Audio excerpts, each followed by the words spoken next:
friends, I'm Kelsey. Thanks for stopping by my channel today. This is Essentially Booked and I'm so glad you're here. So today I'm going to talk about my experience with book subscriptions. And before I do that, I just want to thank the partner for today's video, which is Dog-Eared Books in Ames, Iowa. This is a semi-local indie bookstore to me. And I'm specifically going to be talking about book subscriptions today because I'm a member of their Dog Pack book subscription.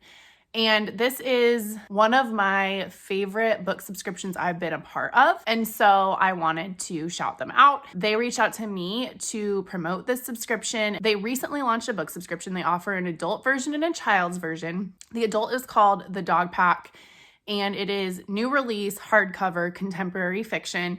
It tends to lean more literary.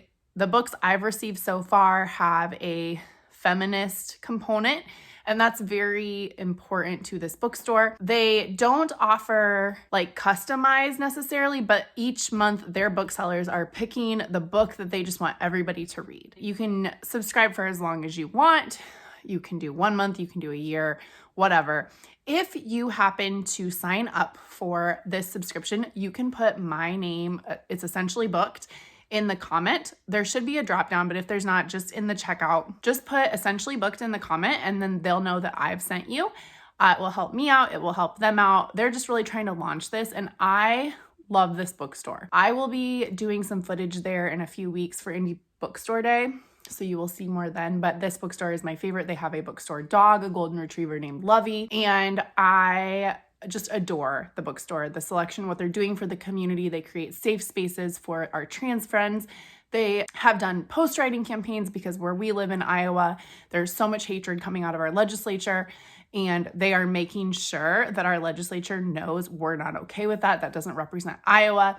So love them for all that they stand for and the fact that they have a bookstore dog. So anyways, thank you so much to Dog-Eared Books Ames for sponsoring this episode and for partnering with me to promote your Dog Pack subscription. So let's get started. All right, so today we're going to talk about book subscriptions that I've been a part of, and hold on. Tell me you have a husband without telling me you have a husband. All right, so we are going to talk book subscriptions today. Woo! My goal this year was to read through my book of the month books because I had like 57, 58 of them that I had not read. And I'm trying to read more of my own books, you know, the problem for every bookworm in this world. So one of the things I was going to do is really focus on those book of the months. So here's my book of the month shelf. Many of you are familiar with book of the month. I don't really need to go into book of the month, but it is one of the more popular bookish subscription services. And this video is going to be more me talking about what services I've had good luck with and talking about kind of where my heart is with book subscriptions right now.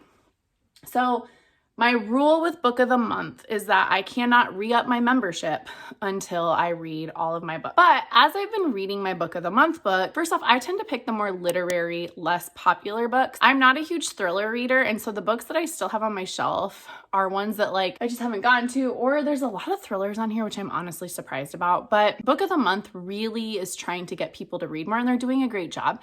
Their selections are broad, but they're not like highbrow literary. It's more commercialized general fiction. So they're trying to reach a very broad audience, and that's totally okay. I am just finding as I'm going through what I pick for my selections and seeing what other people pick, and then the fact that I've been a member with Book of the Month since like 2016 on or off, just seeing how their selections have changed over time has been very interesting. It does feel like they're getting a little more commercialized in general, which is okay. Again, like they want to reach the broadest environment, the broadest population that they can, and they want to make money. They're a business.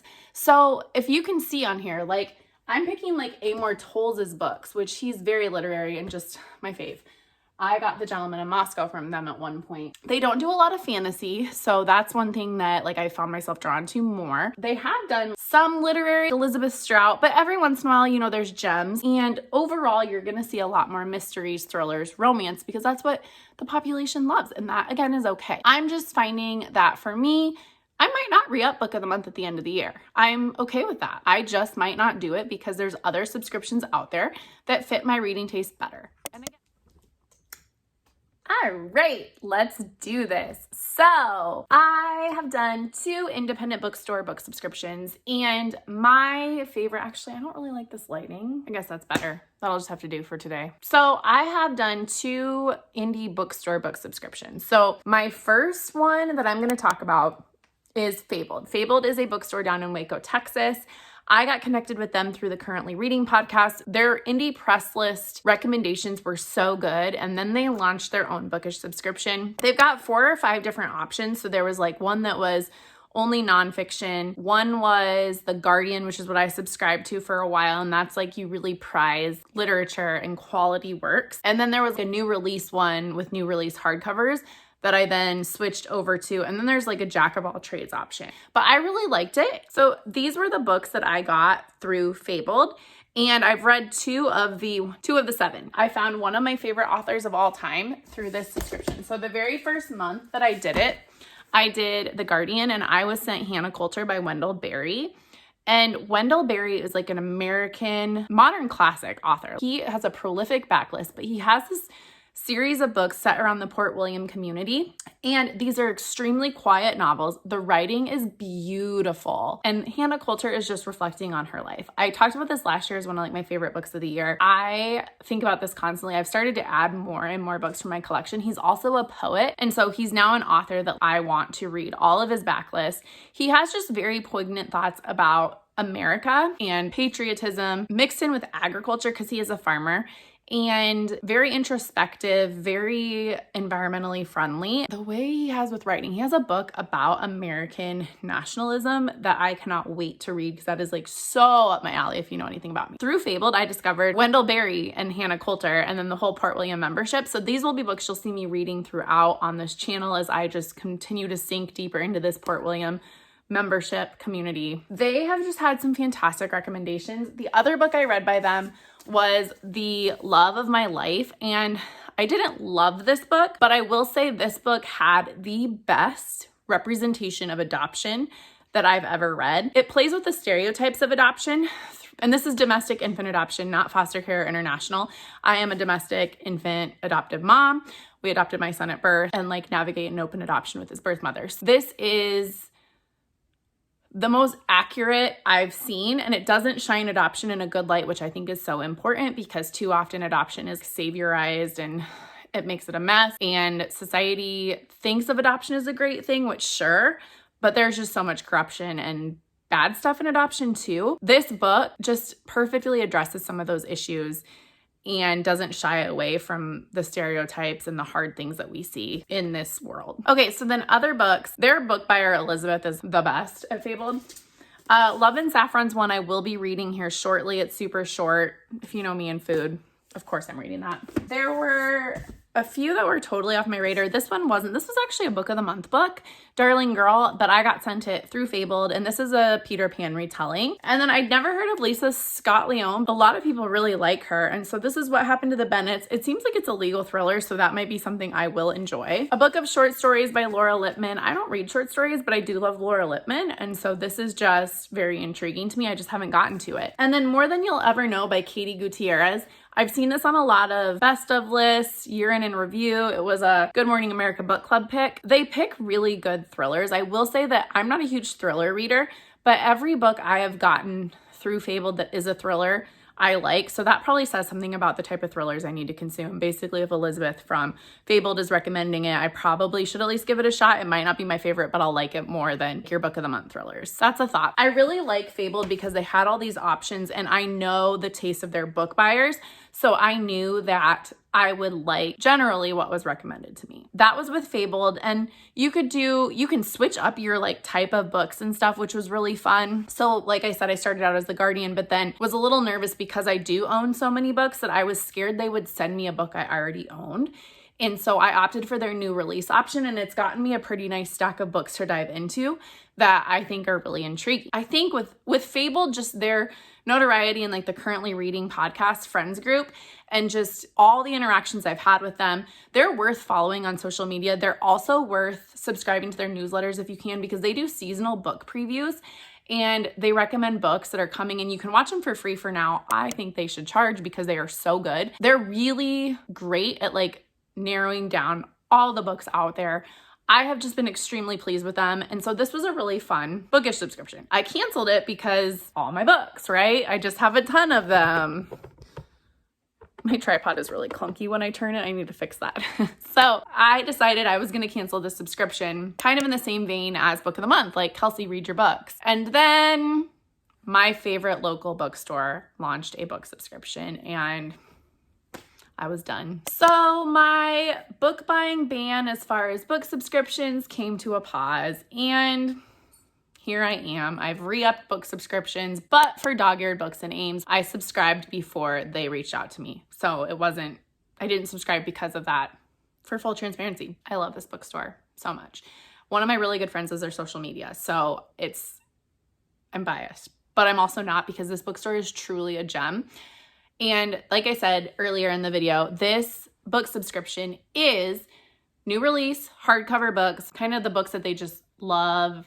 Their booksellers are wonderful. They have a podcast. I just love everything about this bookstore because they encompass all of the values that I hold dear. So far, my first month, I got Venko by Sherry DeMoline. And y'all know how much I loved this book. Like this, I gave it 4 stars, but the more I think about it, I think it will be a 5-star. And don't be shocked if do not be shocked if this shows up on my year-end best books of the year, because it was such a fun book. It has Indigenous representation, trans representation, women from the spectrum. It's just a book about female power and friendship, and it's an adventure book. It's a road trip book. I loved this book. When this was the first one, I was just like, all right, like, you guys, I said that word. I was just like, you guys, you've got me with this first book. I can't wait to see what's next, because I sometimes just don't pick books up like this for myself. And so when they sent me the hard copy, and then I got a NetGalley of it, and then I got the audio on Libro, every way that I consumed this book was delightful. And then finally, I got American Mermaid this month by Julia Langbine. The cover.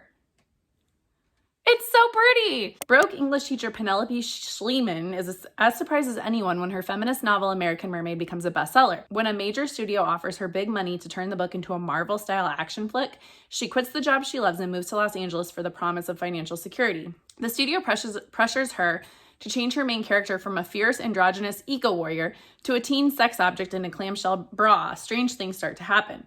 Threats appear in the screenplay. Siren calls lure Penelope's co-writers into danger.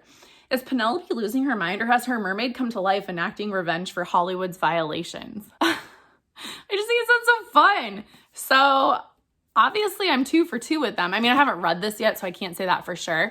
But the quality of the books that they are putting out, I know they did, I think Kevin Wilson's newest prior to this. I don't know what some of the other ones were, because they also just launched. I have to say that the indie bookstore recommendations are just killing it. And so I think if I'm going to continue on with book subscriptions, I'm going to continue on with the Dog Pack, obviously, because it's this bookstore that I hold dear and I want them to succeed. But the other one that I want to try is Annie B. Jones. I read very similarly to her, and she has more of literary mindset for me. But I think I also want to try them too, just for fun, but knowing that I will continue to just trust dog-eared books because they keep pumping out great books. So that's another subscription I would like to try. I just firmly believe that indie bookstores know their communities best, and your dollar goes the furthest when you support them. So I do not think I will re-up Book of the Month at the end of the year. When I finish my reading of all of them, I think instead I'm going to try to focus on diverting that money to indies.